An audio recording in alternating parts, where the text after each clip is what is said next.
I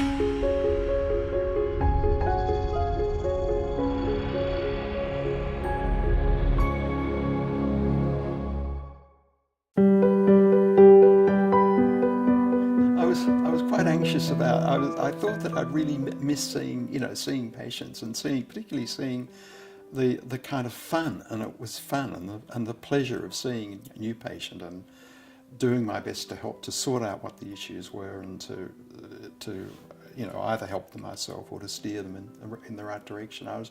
I was anxious about that. But I continued to do quite a lot of teaching, especially in the first 4 years or so after I cut down from full-time work. And this meant seeing patients that I'd never met before with a very small group of students, with 3 or 4 students, and sitting around a patient's bed.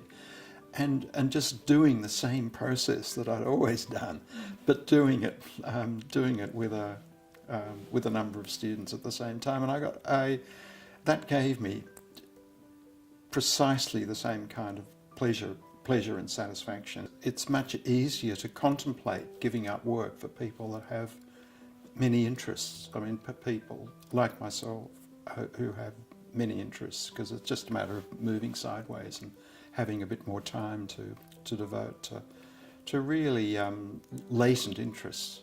I've always had lots and lots of interests. I've always been, interested in gardening and reading and music, and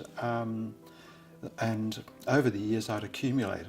I guess at any one time I'd have a list of about 100 things, an order of priorities that I'd quite like to do. And in some ways I was kind of looking forward to be able to.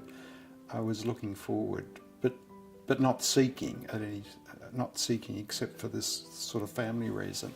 Not seeking to change things, to do things, but there are a whole lot of interests that I wanted to explore, and so I could see I didn't sort of see it as necessarily negative.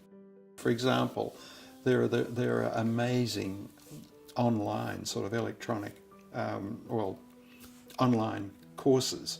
So I've done a Coursera course. In the French Revolution, which I really enjoyed. I've been able to spend more time in the garden. Our vegetables are looking better than in the last few years. My wife and I have enjoyed having the extra time to spend with our children here as well as in Oslo and Paris. Really enjoy doing that together. So I don't think there have been any negatives.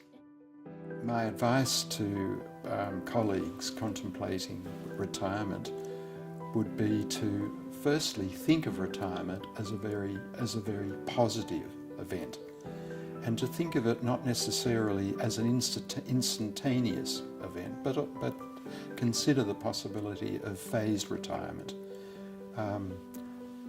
Given that it's easier to adapt to slow rather than to sudden changes.